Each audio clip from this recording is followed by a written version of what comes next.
તમને સંક્ષિપ્તમાં તુરંત સૂર્યવંશ અને ચંદ્રવંશની કથા સુખદેવજીએ કહી દીધી અને નવમ સ્કંદને વિરામ આપ્યો. દસમો સ્કંદ પ્રારંભ થવા જઈ રહ્યો છે અને ત્યાં પરીક્ષિત મહારાજ બે હાથ જોડીને વિનંતી કરતા બોલ્યા, આપે સૂર્યવંશ અને ચંદ્રવંશની કથા કહી. કથિતો વંશ વિસ્તારો ભવતા સોમ સૂર્યો. ખરેખર જોવા જાવ તો પહેલા સૂર્યવંશ કહ્યું ને પછી ચંદ્રવંશ કહ્યું, પણ અહીંયા પરીક્ષિત મહારાજે કહ્યું ચંદ્રવંશ અને સૂર્યવંશની કથા. તો પહેલા ચંદ્ર કેમ કહ્યું? કહી તો સૂર્યવંશની કથા પહેલા છે. મહાપ્રભુજી અર્થ કરે, જે મનમાં હોય ને એ મુખમાં આવી જ જાય. જે ગમતું હોય ને એ પહેલા બોલાય. એટલે જે ભાવતું હોય પહેલા માણસ કે ને આ બનાવજો, એની જોડે પછી આ પણ બનાવી દે. એને સાંભળવી છે ભગવાનની કૃષ્ણની કથા, અને કૃષ્ણ પ્રગટ થયા છે ચંદ્રવંશ. એટલે કહ્યું કથિતો વંશ વિસ્તારો ભવતા સોમ સૂર્યો રાજ્યામ ચોભયવંશાનામ ચરિતમ પરમાદ્ભુતમ. એ અદ્ભુત ચરિત્ર જે ભગવાને ચંદ્રવંશમાં પ્રગટ થઈને કહ્યા એ મને કહો.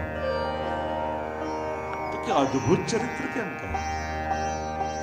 કયા અદ્ભુત ચરિત્ર એવા ભગવાને કર્યા જે પરીક્ષિતને સાંભળવા છે અને આટલી ઉત્સુકતા છે?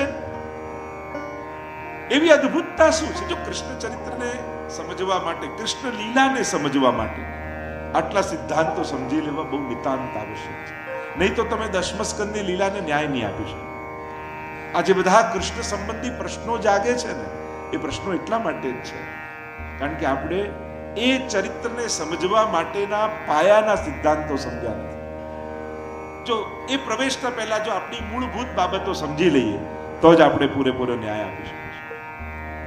સૌથી પહેલી વાત, પરમાદ્ભુતમ, અદ્ભુત ચરિત્ર પ્રભુના છે. અદ્ભુત ચરિત્ર એટલે શું? કે ભગવાન કર્મ કરતા નથી, ભગવાન લીલા કરે છે. જન્મ કર્મ ચમે દિવ્યમ, મારા જન્મ અને કર્મ દિવ્ય છે. એટલે કે લૌકિક વ્યક્તિ જેવા નથી. સાધારણ માણસ હોય ને એ કર્મવશ આવે અને કર્મમાં બંધાય અને કર્મવશ જન્મ લે. ભગવાન ક્યારેય કોઈ પણ કર્મ કરતા નથી. આ એક વાત સ્પષ્ટ થઈ ગઈ છે. એટલે કે કર્મના સિદ્ધાંતોમાં જે પાપ, પુણ્ય, સારું, ખોટું, સાચું, અસત્ય, આ બધા નિયમો ભગવાનને લાગુ પડતા નથી. અને ભગવાન મનુષ્ય આકારે છે પણ મનુષ્ય નથી. એમનો દેહ અલૌકિક છે, એમનું આવવાનું પ્રયોજન અલૌકિક છે, અને એટલા માટે પ્રભુએ કરેલા ચરિત્રો પણ અલૌકિક છે. એટલે કે સાધારણ ભાષામાં સમજાવું તો કર્મના સિદ્ધાંતોના ચશ્મા પહેરી ભગવાનના ચરિત્રોનું મૂલ્યાંકન કરવું નહીં. કે પ્રભુ લીલા કરે છે. સૌથી પહેલા કર્મ અને લીલાનો ભેદ દરેકને સમજાવવો નિતાંત આવશ્યક છે. લીલા કોને કહેવાય? અનાયાસેન હર્ષાત ક્રિયમાણ ચેષ્ટા સલીલા, કે જેમાં કેવલ આનંદની અભિવ્યક્તિ હોય એને લીલા કહેવાય. અને જે ઇન્ટેન્શન સાથે સુખ મેળવવા, આનંદ મેળવવા, કંઈ પ્રયોજન સાથે કરવામાં આવે એને કહેવાય કર્મ. એટલે કે જીવ માત્ર કર્મ કરે છે અને ભગવાન લીલા કરે છે. અને સાધારણ ભાષામાં સમજાવો તો કોઈ કલાકાર સ્ટેજ ઉપર વિલનની એક્ટિંગ કરે અને એટલી બધી સારી વિલનની એક્ટિંગ કરી તો એને એવોર્ડ મળે કે સજા મળે? બહુ જ સારો વિલનનો રોલ કરે, ખૂબ એવા પાપ કે જોનારને આમ દ્વેષ થઈ જાય કે આનું શું કરી નાખે, એવોર્ડ મળે. આટલો સારો એને એક્ટિંગ કરી. એ જ કામ ગામમાં આવીને કરે તો સજા મળે. એમ ગામમાં કરવું એને કહેવાય કર્મ, જે જીવ કરે છે. અને સ્ટેજ ઉપર નાટક કરવું એને કહેવાય લીલા. એટલે ભગવાન જે કરી રહ્યા છે લીલા કરી રહ્યા છે. અને એટલા માટે જ જે સમાજમાં નિંદનીય છે ભગવાન માટે એ જ ગુણગાન છે.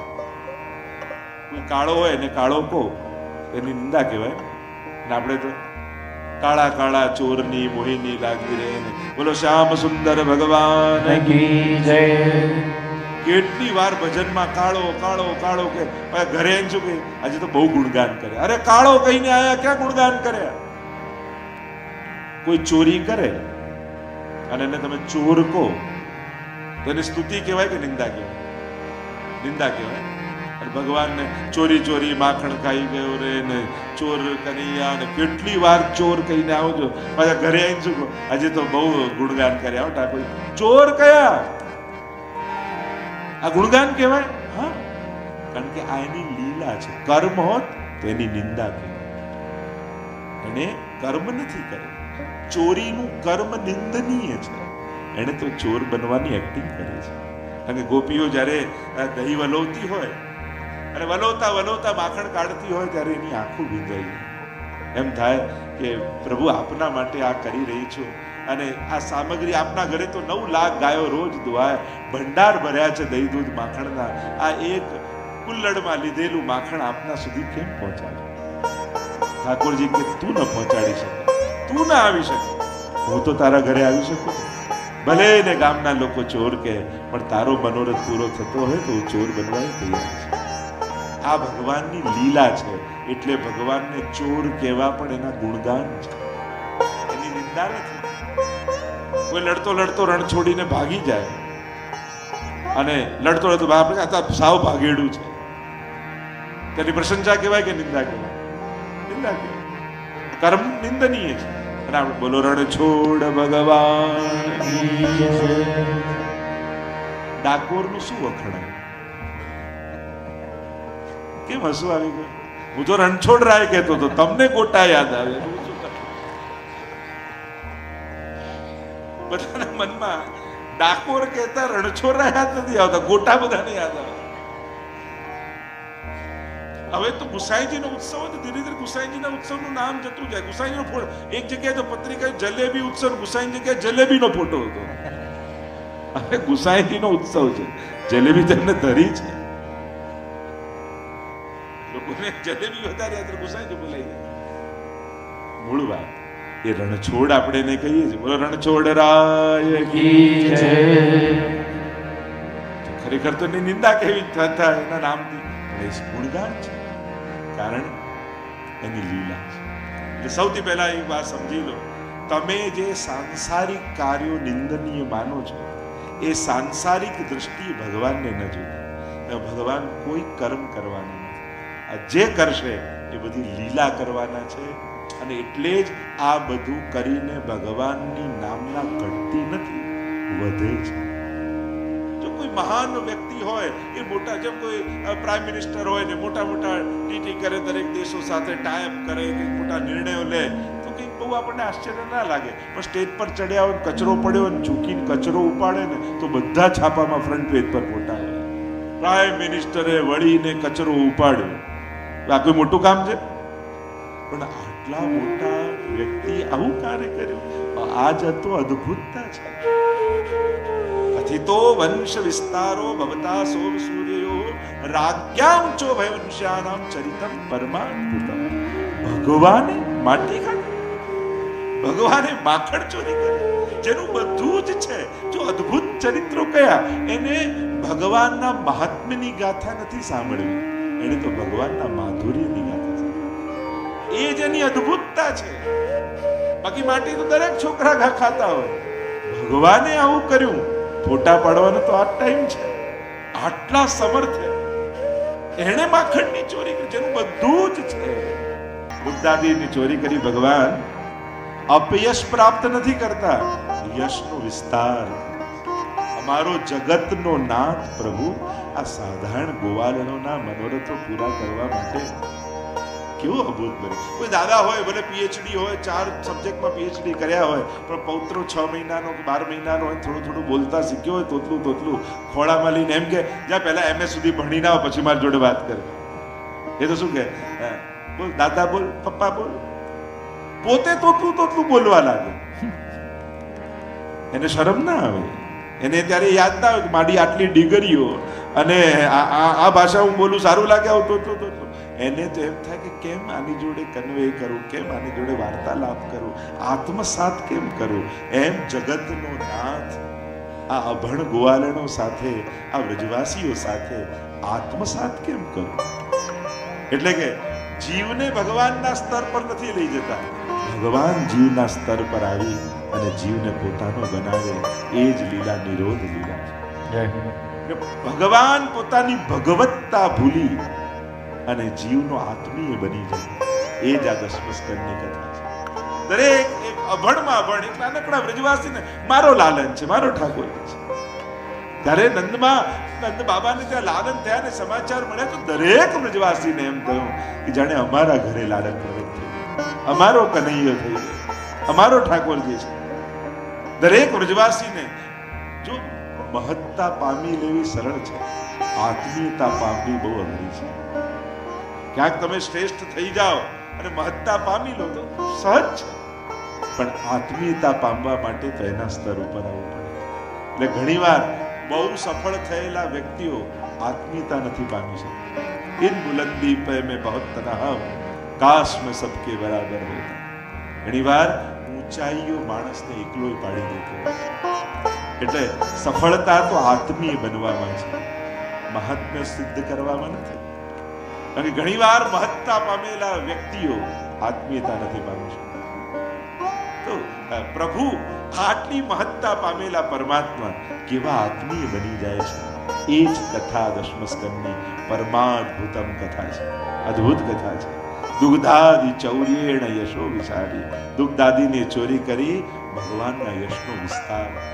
તો પહેલી વાત, પહેલો સિદ્ધાંત કૃષ્ણ લીલાને સમજવાનો, અહીંયા કોઈ કર્મના સિદ્ધાંત આવું કરાય, આમ ન કરાય, આ સત્ય કહેવાય, અસત્ય કહેવાય, આ ધર્મ કહેવાય, આ અધર્મ કહેવાય, એની ચોપડી બંધ કરી તમે ભગવાનની લીલા જોઈ રહ્યા છે, એનો આનંદ માણી રહ્યા છે. એ દ્રષ્ટિએ સૌથી પહેલા દર્શન કરો.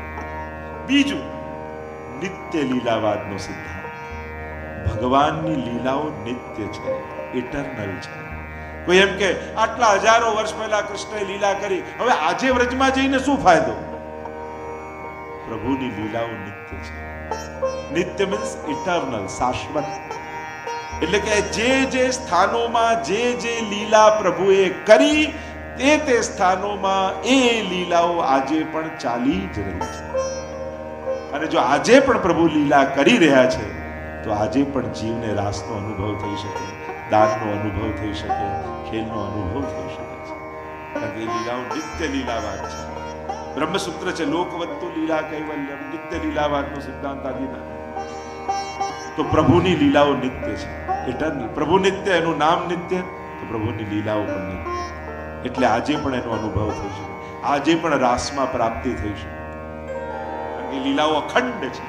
વ્રજમાં ભૂતકાળ નથી. એ કોઈ ક્યારે એમ કહું કે વ્રજ કોઈ ઐતિહાસિક સ્થળ છે, લાવ ઇતિહાસ જોવા જો, એવું કોઈ કહે છે? વ્રજ ઐતિહાસિક ભૂમિ નથી, વ્રજ લીલા ભૂમિ છે. ત્યાં આપણે ભૂતકાળમાં થયેલી ઘટનાઓના ઇતિહાસ જોવા નથી જતા, ચિહ્નો જોવા નથી જતા. ત્યાં રોજ જે લીલા થઈ રહી છે એ લીલાનો અનુભવ કરવા માટે. આ મૂળભૂત ભેદ ઐતિહાસિક ભૂમિ અને લીલા ભૂમિ.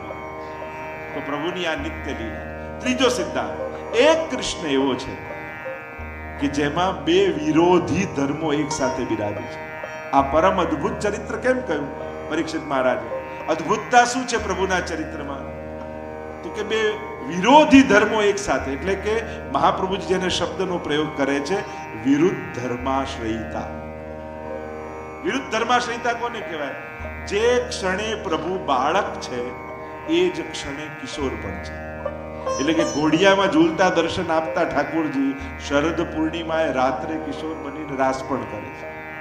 એ જ ક્ષણે, જે ક્ષણે એ અસમર્થ છે કે નંદાલયનો ઉમરોય નથી ઓળંગી શકતા, એ જ ક્ષણે ઠાકોરજી ટચલી આંગળીમાં ગિરિરાજજીને પણ ધારણ કરી શકે, દાવા નળનું પાન પણ કરી શકે. એ સર્વ સમર્થ પણ છે. એટલે કે ભગવાનને મોટા થવાની રાહ જોવાની જરૂર નથી હોતી. અસમર્થતા અને સમર્થતા બંને એક સાથે છે. કિશોર વય અને બાલ વય બંને એક સાથે છે. અને એટલે તો આપણને ઘણીવાર પીછવાઈઓમાં ને જોઈએ, આપણે કે 11 વર્ષ 52 દિવસ ઠાકોરજી રહ્યા બ્રજમાં, તો આ મોટા ક્યારે થઈ ગયા? ક્યારે કોઈ પીછવાઈમાં તમને બાલકૃષ્ણ દેખાય છે? બધે કિશોર જ દેખાય છે. એમ કે આ થયા ક્યારે?